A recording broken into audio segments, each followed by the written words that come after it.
Don't forget to subscribe and leave a comment on this video saying I subscribed. Let's get into it.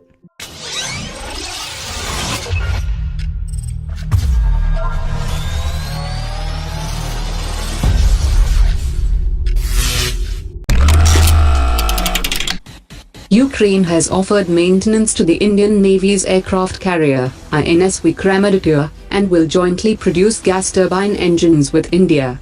A Ukrainian defense industry corporation has also signed new contracts worth over $20 million for the modernization and localization of the production of components for armored vehicles of the Indian Army.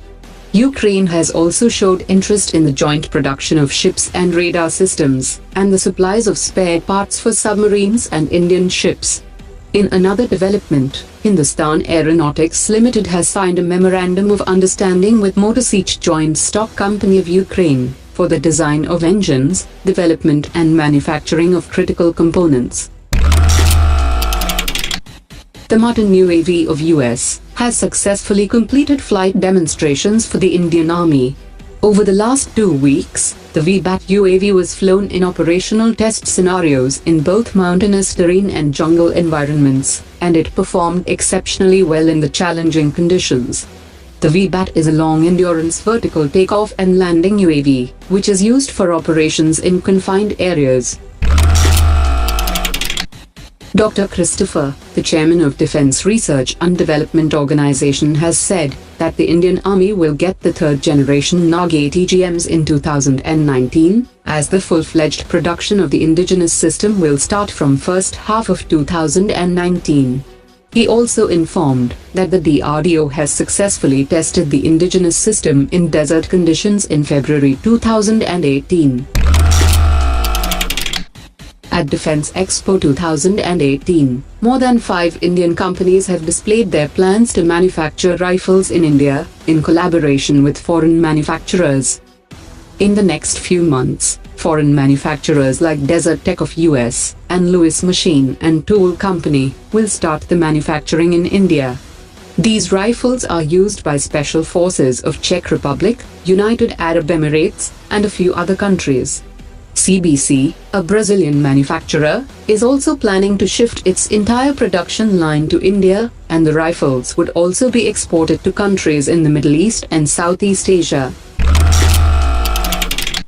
According to latest reports, the first batch of 5 M777 howitzers to India is likely to be delivered to the Indian Army by September 2018. While the remaining of the 145 systems would be delivered in batches starting from June 2019.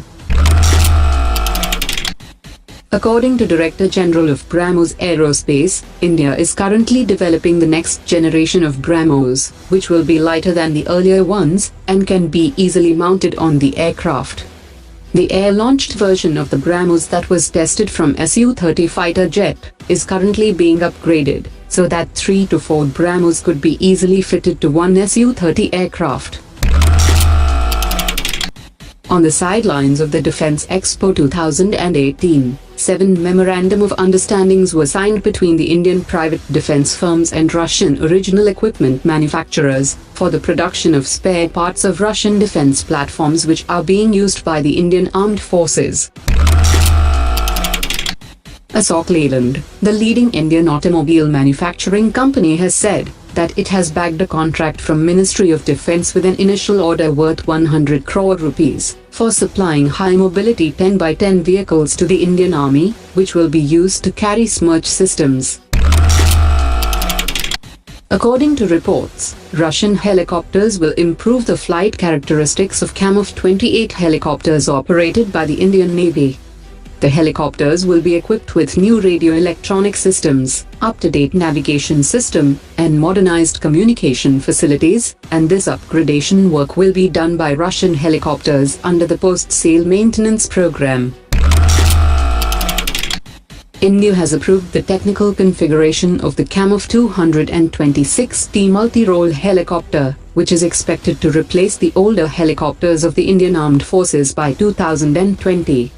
The approval of the helicopter configuration means that the technical aspects of the project have been finalized, and both the countries will now start the preparation of contractual documents. India and Russia have agreed that Hindustan Aeronautics Limited would manufacture the helicopters in India, with technology transferred by Russian helicopters. A delegation from the Indian Defence Ministry will be visiting the Kamov Design Bureau in Russia, in order to participate in the demonstration flight of the Kamov 220-60 helicopter, and also to familiarize themselves with the ship-based version of the helicopter.